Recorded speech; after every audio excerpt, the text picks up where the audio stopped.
Welcome to Wheat 2025. Can't feel my face. I've been using my hair as a scarf because it is that cold. It is currently 23 degrees with a feel like Antarctic's butt. I am adapting. I'm adapting for everyone's donuts and cakes and cookies and all the things. So you're very welcome while you sit at home and freeze with your luscious donuts. We are out here in the cold, braving it just for you.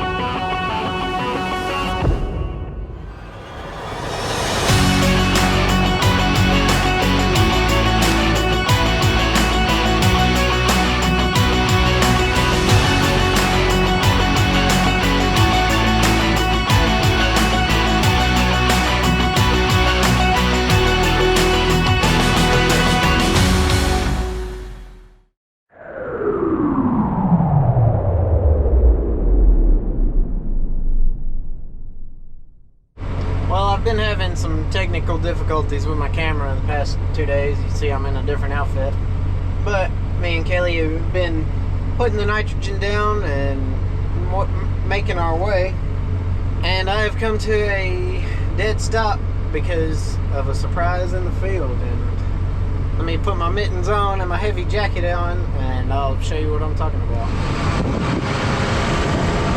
So yeah, I pulled up in the field and we have a new driveway that's not necessarily planned for. That's supposed to be wheat. Driving in and out of our entrance up there, like my mittens, driving in and out, I'm probably, I don't know, 10-15 yards or so into the wheat, and some tire tracks here, and kind of just avoided that whole, or just flattened that whole piece right there. Kind of tell by the grass. And I guess they decided to stop using our entrance and just make their own. So they've got a bunch of big rock and gravel and planks and everything going over to the gully here. And not only is there a new road, but that pretty wheat field over there, if you zoom in right about there, there's a giant freaking pile of dirt in the middle of the field. And these are not any small gravel rocks here. These are some big old chunks that could definitely tear up a planter or a combine, and they're all gonna be mixed in here, kind of like the trees were on that other farm over there. I don't really know what to say, but this is a mess. I mean, it's not their fault either. It's the cities. So they think they're going to be building a big farmers market and big subdivision and big this whole thing, and they are. They definitely are. And me telling them no is not going to do anything. But I mean, this is what we're working with around any kind of residential areas, any city limits or anything like that. We're losing our ground faster than we can farm it. Obviously, our wheat's only been growing for 2 months now, and this field's gone. They just sold another field, and yeah, it's just going down. It's not going to be any city farming before you know it. Anyway, not to complain too much, but I'm going to go ahead and spray our one sprayer width down this line here and see how much wheat we can save this year. But anyway, that's my rant. This is a disaster and I don't like it.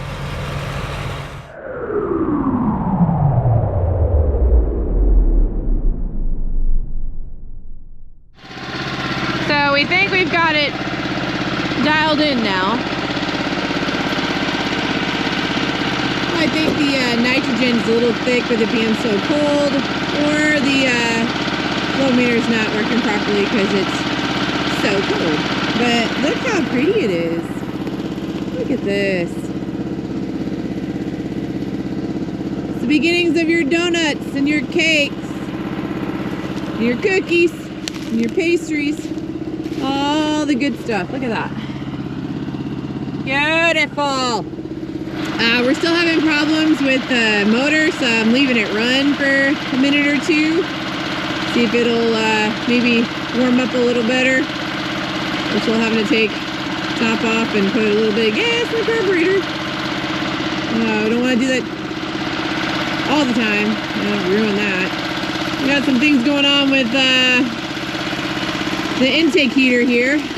It's been going on since the summer, but I'm hoping she lasts through the next 2 days, and then maybe we'll have to call someone to get it looked at. But it's pretty though. Look at that. There's Andy in the nice warm sprayer, trying to avoid all the ice patches out there from the rain. We're trucking along. I mean, all in all, it's come up pretty nicely, except for, you know, the normal spots that we have out here that hold water. And she's right out there. Got some soft spots here. There's some over there, and then right here in the end where we always fill up, and then we put, you know, too much compaction on there with the vehicles, and where we load up, it didn't come up very well at all. We're kind of washed out. You can see where the water runs all the way down here. There's a nice little ice patch over there. I should get my figure skates out and go figure skating in some of these patches. And then it's looking pretty decent across the hill. Yeah, again, you can see where the thin spots are from the water.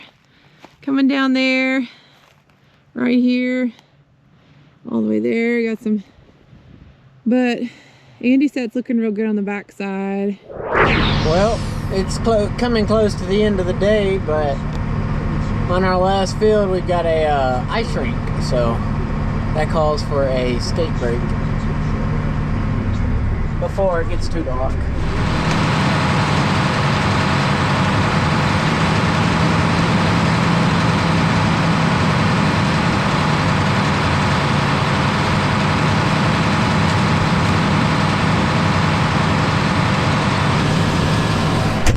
Nope, that didn't work.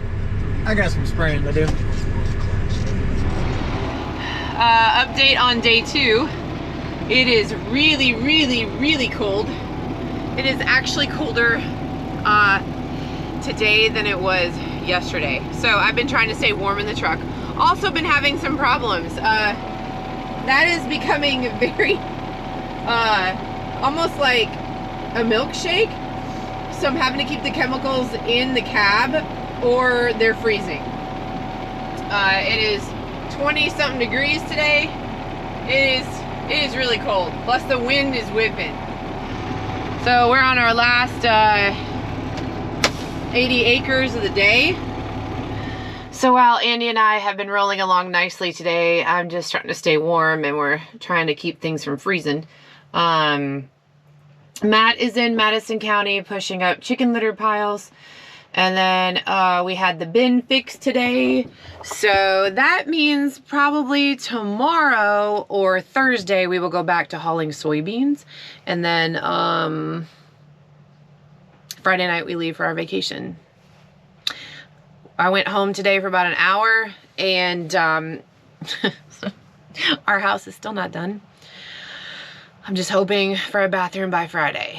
And then, yeah, I think we've got some other odds and ends to tie up. And then, yeah, I love people who say, oh, farmers who don't do anything in January and February but travel and go places. No, we work too. And then we have to work extra hard to actually go on that vacation because it never fails. Like, it never fails. We have something planned, and then like we have to spray or we have to deliver before the date. Especially during the summer, like it's always, oh, we have to spray cotton. In the wintertime, it's, oh, you have to spray wheat. So no, we just don't like not do anything. We always have to do something. That's the hard part.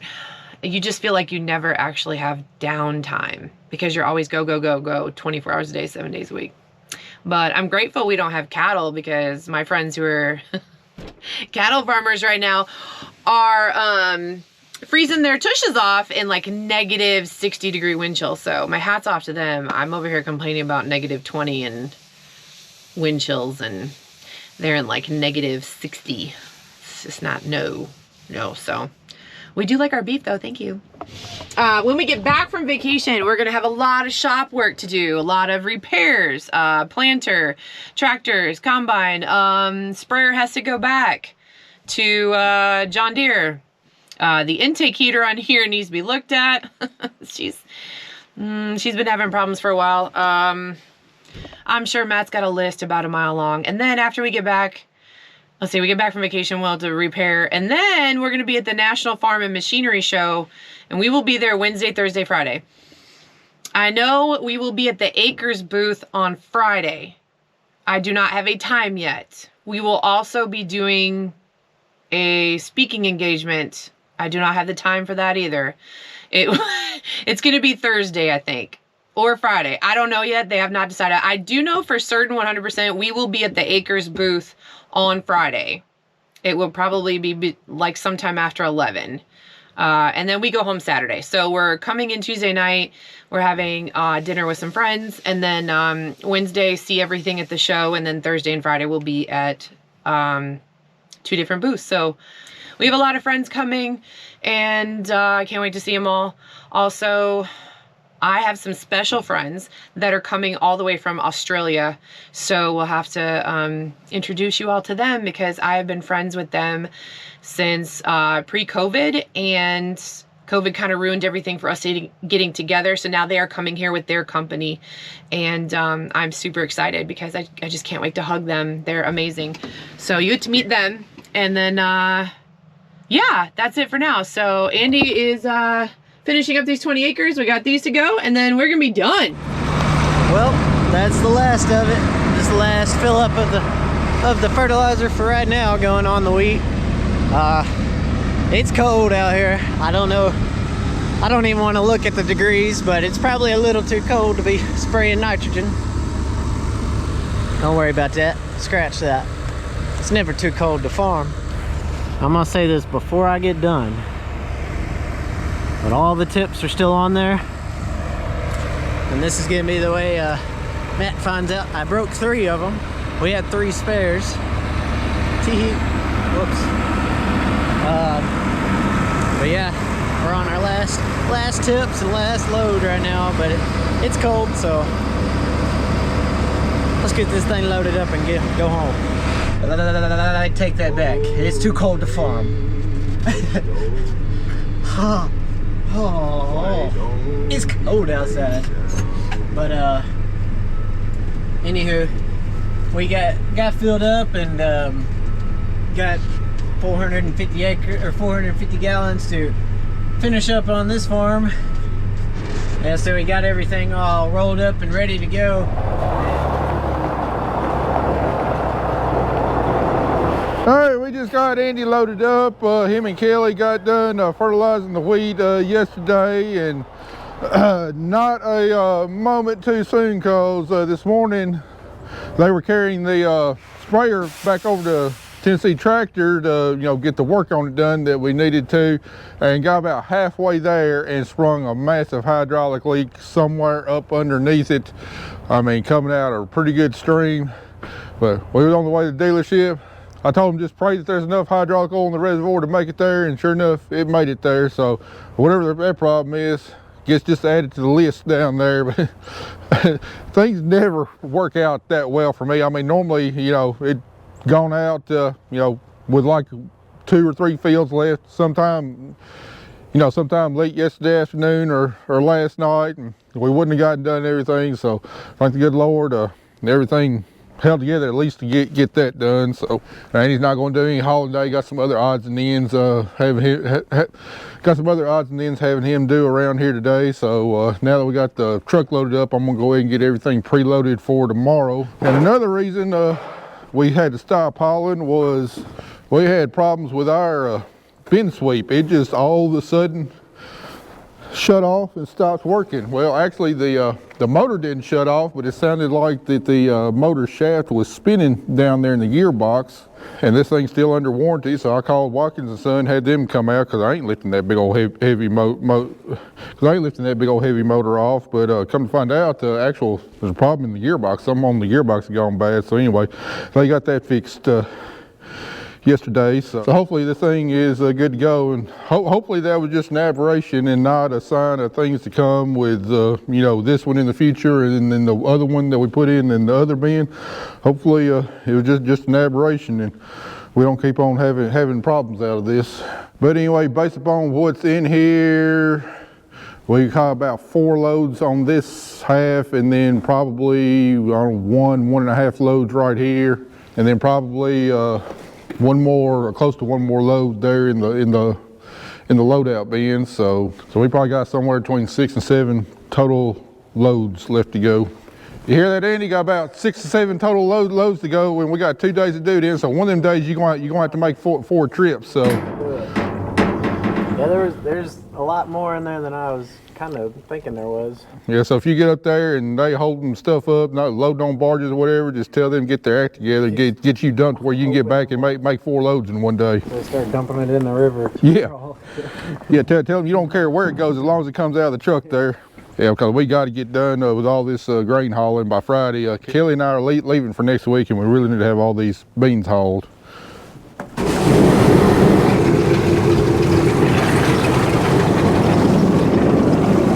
Make sure she's turning right. Yeah, she's putting it in there. And I know y'all can't see it, but I can hear it. And before we close out the video for today's portion, I just want to show y'all the results of my snow baking. I finally turned it off today after 65 hours straight run time. And let me tell you, the results are impressive. Look at that. All right, I'm standing on probably 6 inches of snow at least right here. And I mean, we got a 10-foot pile of snow right here. Anyway, I did the figuring, and I think it comes out at 3.5 gallons per minute, 65 hours run time. It's like over 14,000 gallons of water we sprayed out through that. I wish I didn't have so much to do. I'd make me a snow cave. This is definitely one of my life's bigger accomplishments right here. I almost bet we still gonna have some snow out there come March. It's gonna take a long time for that to melt.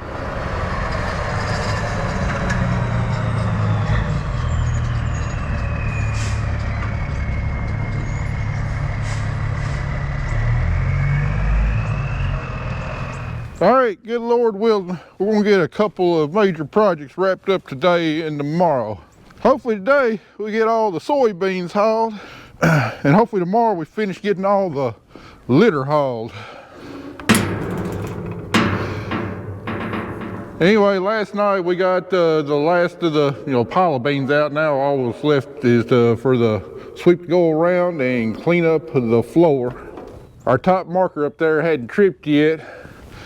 So what's left on the floor hopefully will fit in there, and then Andy's already left out with the first load of the day. Hopefully 2 more loads, we'll have all the bean hauling wrapped up. I think it took that paddle sweep, 5 trips around to get the floor clean and corn in the other bin. Let's see how many trips around it takes to get the soybeans cleaned up.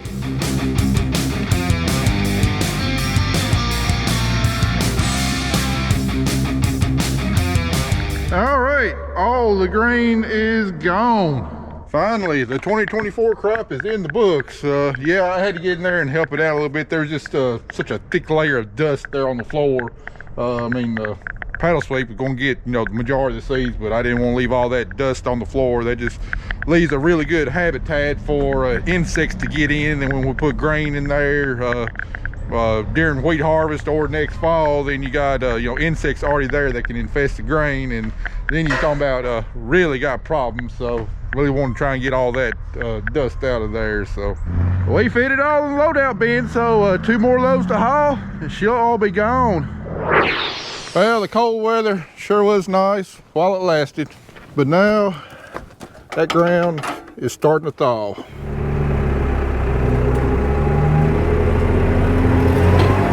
Come on, baby.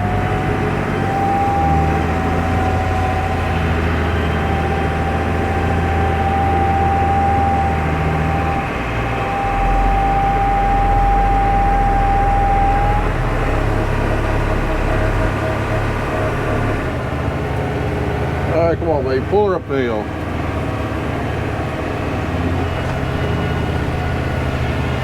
Come on. Oh, I don't know if she's going to do it or not.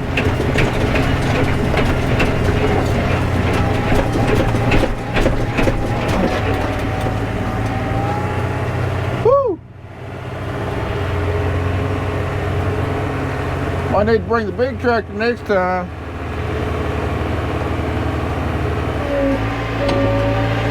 Well, it's going to be all the loads on this farm right here. To get done tomorrow, they got to haul, if they don't have any already hauled on the other farms, they got to haul another 17 loads. And just in case you're wondering, each one of those loads is somewhere around 29, 30 tons of litter. And when it's all said and done, they will haul around 1,800 tons of litter this week. And that should be all the litter that we need. They hauled about 300 tons a couple weeks ago. So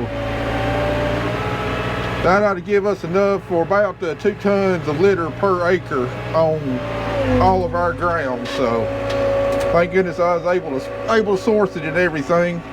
The guy I'd been using last year kind of flaked out on me. Got to where he wasn't returning my calls or texts or anything else after promising me, you know, between 1,500 and 2,000 tons of litter there in December. And I'm just not going to do business with people that refuse to return my phone call. I'm not going to beg somebody to give them money.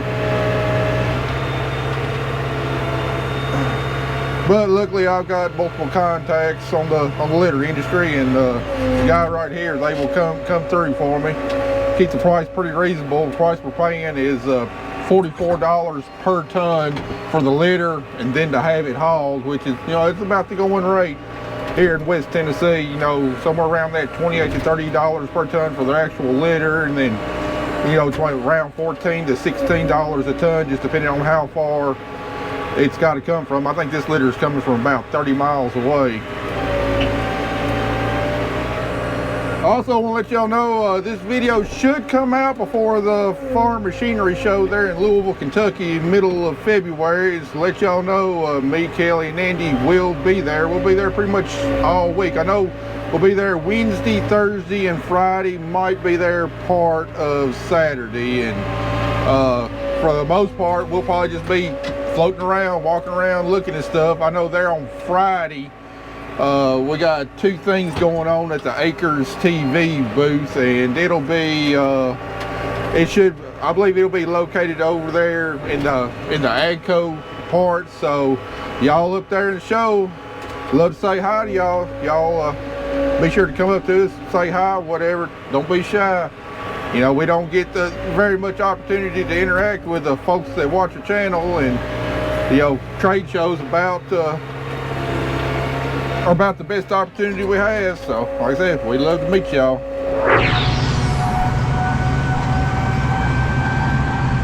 Anyway, we're bringing our tractor back from Bose, and we get back to the shop. Let me show you this welded job here. It's literally a work of art.